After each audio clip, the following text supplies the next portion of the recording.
Vamos de literatura? Eu vou ler Memórias Póstumas de Brás Cubas, de Machado de Assis, e O Cortiço, de Aloísio Azevedo. E vamos falar sobre relacionamentos, nos dois.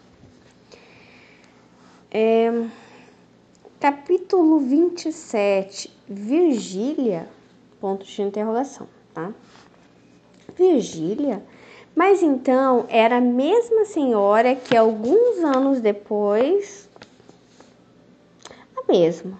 Era justamente a senhora que em 1869 devia assistir aos meus últimos dias e que antes, muito antes, teve larga parte nas minhas mais íntimas sensações.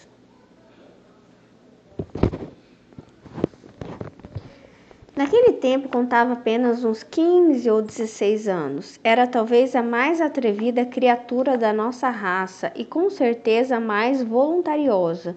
Não digo que já lhe coubesse a primazia da beleza entre as mocinhas do tempo, porque isto não é romance, em que o autor sobredoura a realidade e fecha os olhos às sardas e espinhas. Mas também não digo que lhe maculasse o rosto nenhuma sarda ou espinha, não. Era bonita, fresca, saía das mãos da natureza, cheia daquele feitiço precário e eterno que o indivíduo passa a outro indivíduo para os fins secretos da criação. Era isto Virgília, e era clara, muito clara, faceira, ignorante, pueril, cheia de uns ímpetos misteriosos, muita preguiça e alguma devoção. Devoção, ou talvez medo. Creio que medo.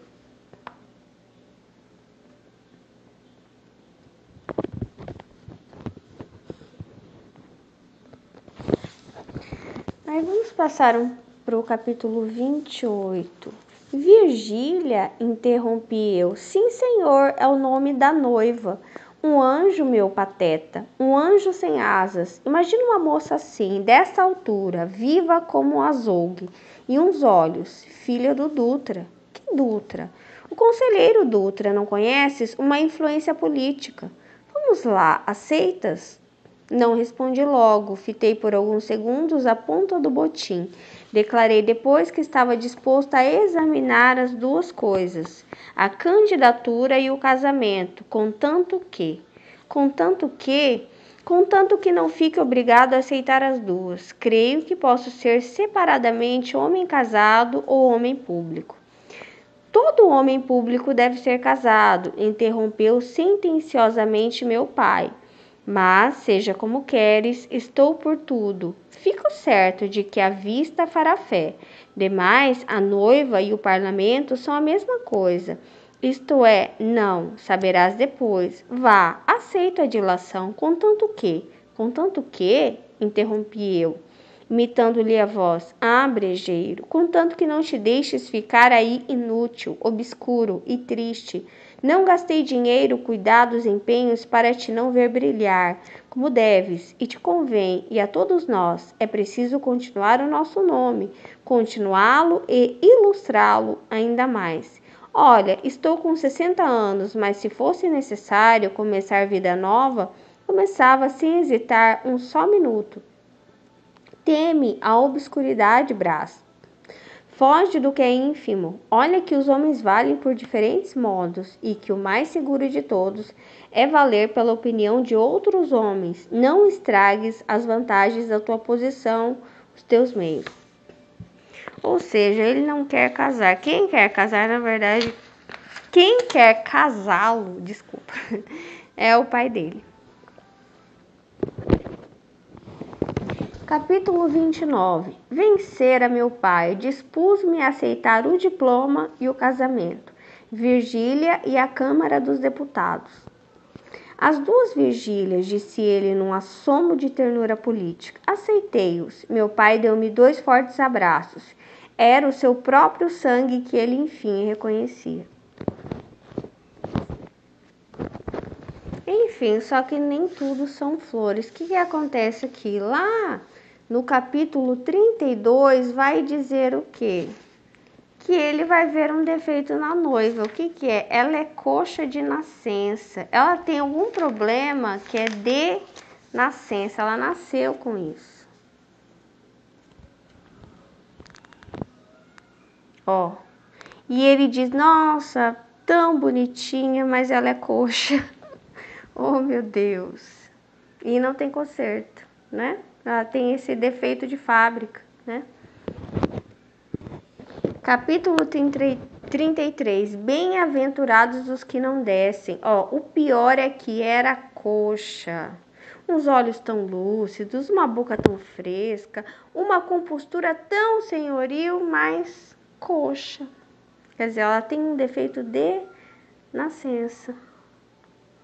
Por que bonita se coxa? Por que coxa se bonita? Então, assim, esse defeito né?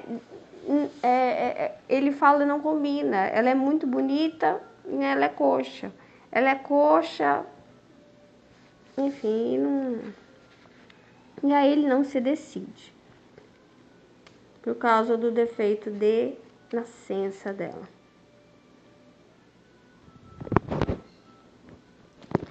Capítulo 35. Atos 9:6. Levanta-te e entra na cidade. Essa voz saía de mim mesmo e tinha duas origens: a piedade que me desarmava ante a candura da pequena, e o terror de vir a amar deveras e desposá-la, uma mulher coxa. Então, assim, ela era uma candura, ela era um anjo, ela era um anjo sem asas. Ele fala que ela influenciava, ia continuar influenciando ele até o dia da morte dele, porque ela ia ver a morte dele, né, lá no futuro. E, na verdade, ele não casa com ela. Eu acho que é por causa disso, que ela tem esse defeito de nascença. Mas ele tem terror de amá-la, ele tem medo de amá-la. E tem medo de casar com ela porque é uma mulher coxa. Tem um defeito de nascença.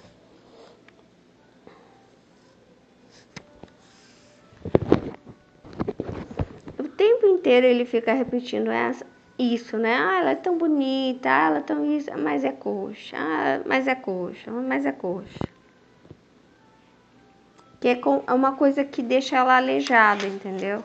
Ó, ele chama ela de aleijadinha, tá aqui, ó.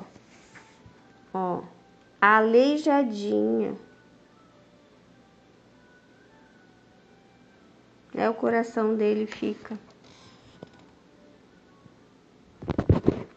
balançado, né?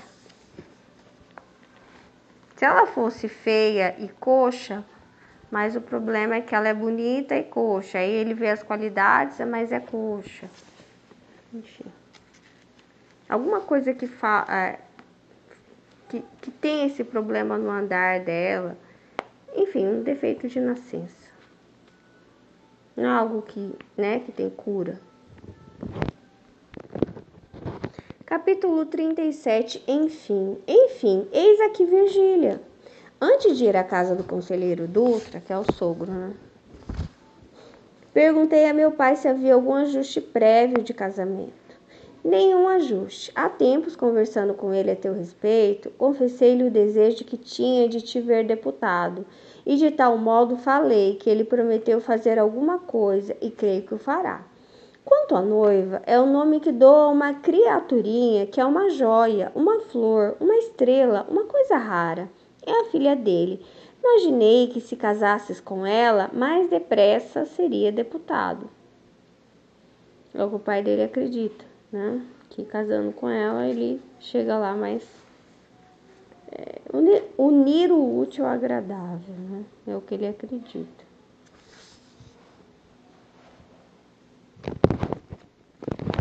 Ali eu quero chegar numa parte que ele vai encontrar de novo a tal da Marcela. Não sei se vocês lembram, que era uma prostituta de luxo, que explorava bastante ele, né? Mais velha que ele. Ele era completamente louco, queria largar tudo por causa dela. Ele vai reencontrar ela no meio do caminho desse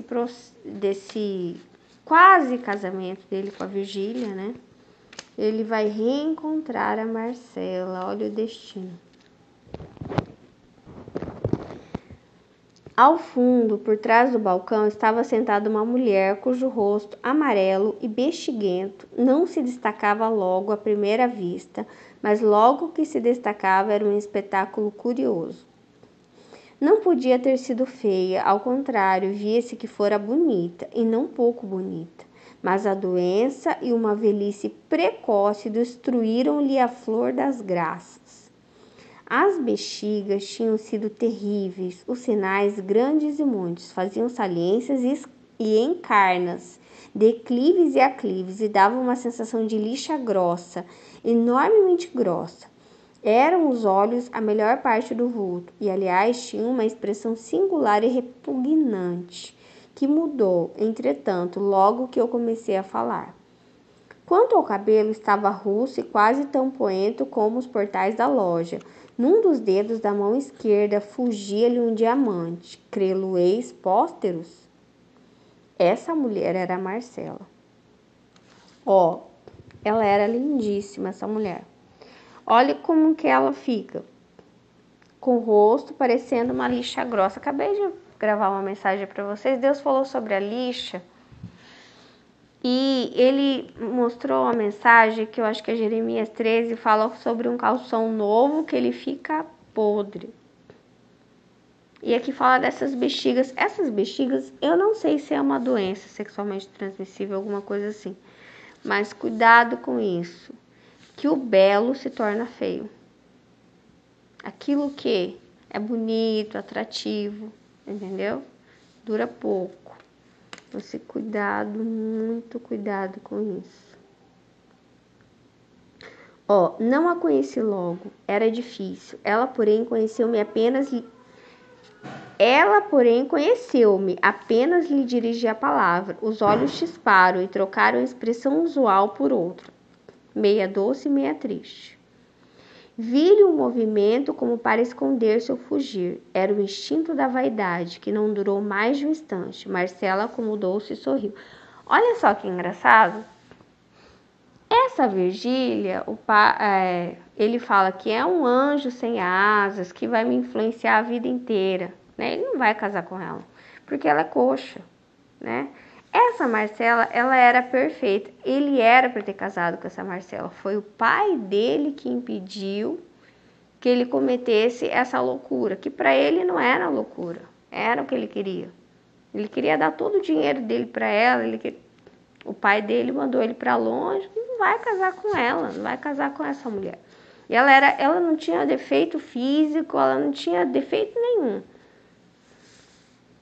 Mas essa é coxa, né?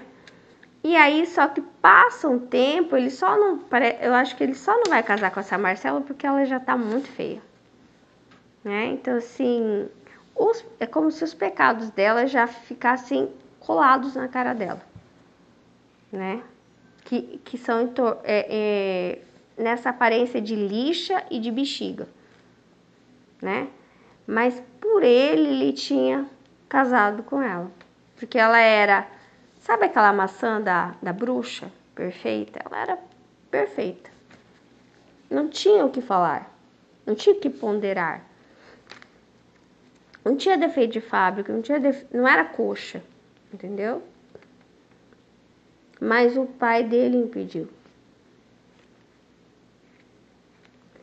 E aí, quer comprar alguma coisa? Disse ela, estendendo-me a mão. Não respondi nada. Marcela compreendeu a causa do meu silêncio. Não era difícil. E só hesitou. Creio eu em decidir o que dominava mais, se o assombro do presente, se a memória do passado.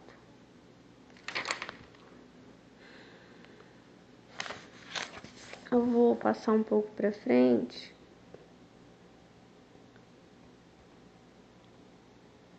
Marcela suspirou com tristeza. A verdade é que eu me sentia pungido e aborrecido, ao mesmo tempo, e ansiava por me ver fora daquela casa. Olha, ele que queria tanto essa Marcela, de repente ele não aguenta ficar um minuto perto dela, né? o tempo ele confirma as coisas, né?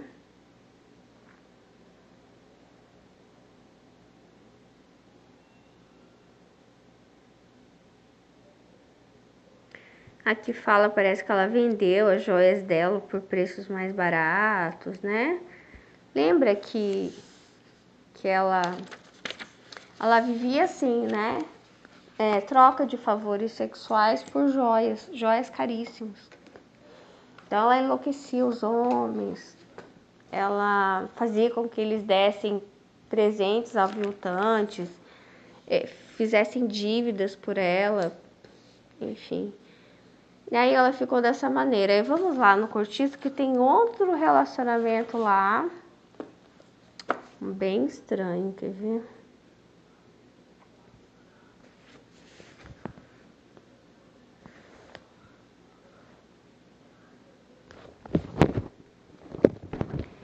Enfim, aqui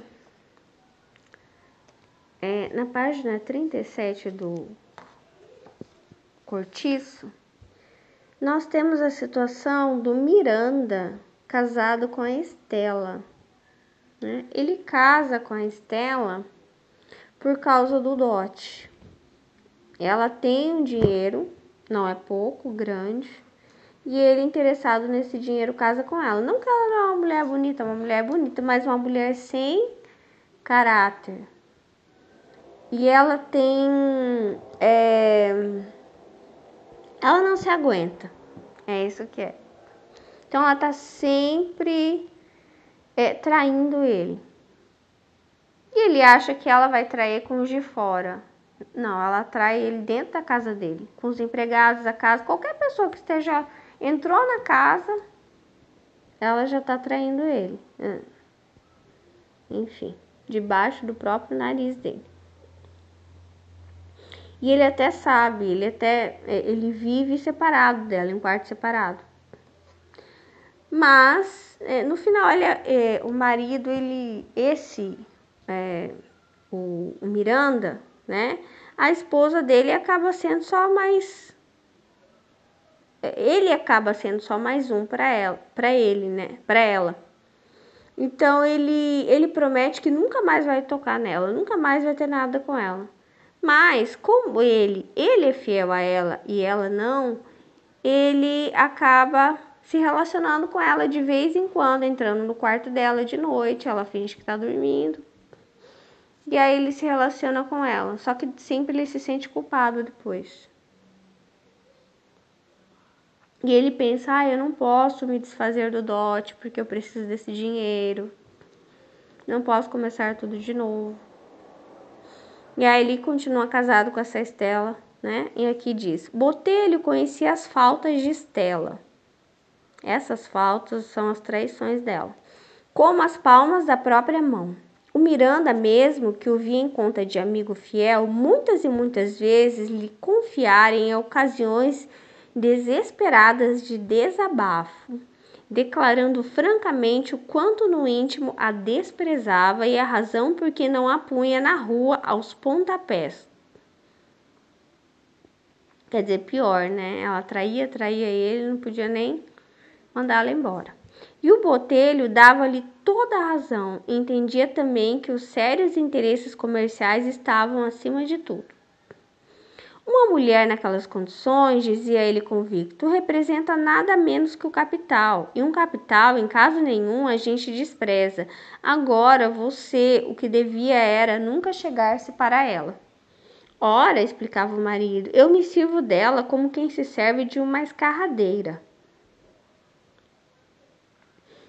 Escarradeira é um vaso onde se escarra a cuspideira. Meu Deus. O parasita, feliz por ver quanto o amigo aviltava a mulher,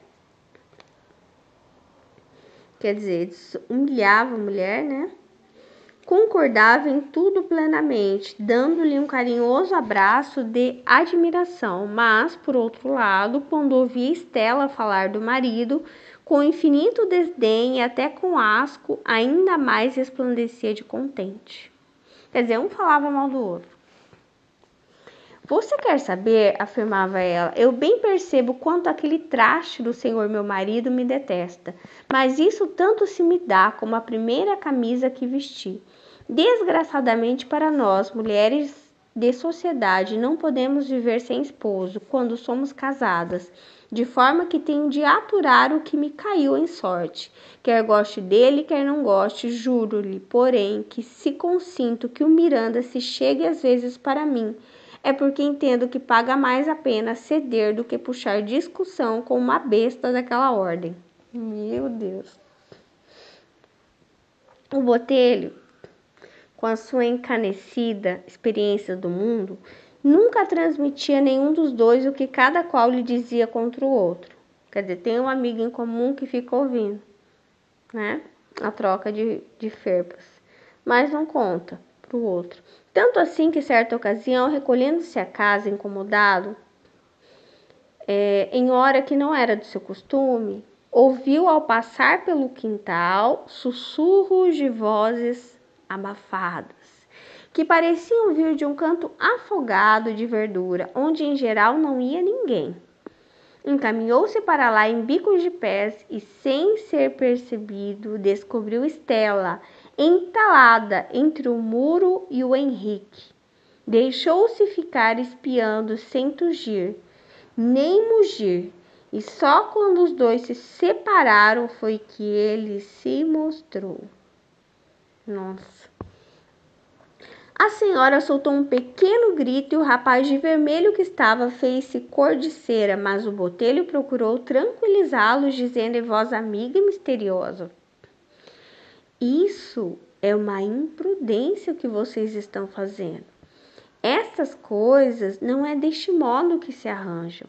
Assim como fui eu, podia ser outra pessoa, pois numa casa em que há tantos quartos, é lá preciso vir meterem-se neste canto do quintal?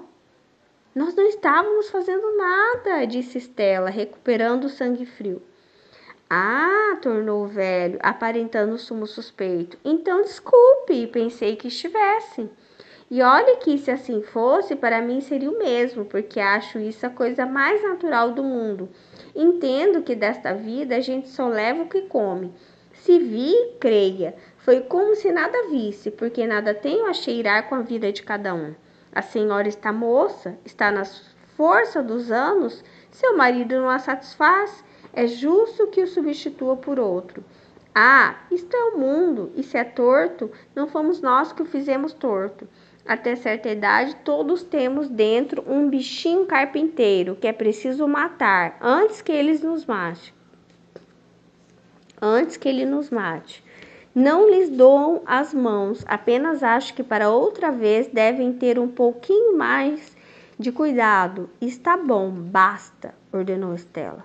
Perdão, eu se digo isto, é para deixá-los bem tranquilos a meu respeito. Não quero nem por sombra que se persuadam de que... O Henrique atalhou, com a voz ainda comovida.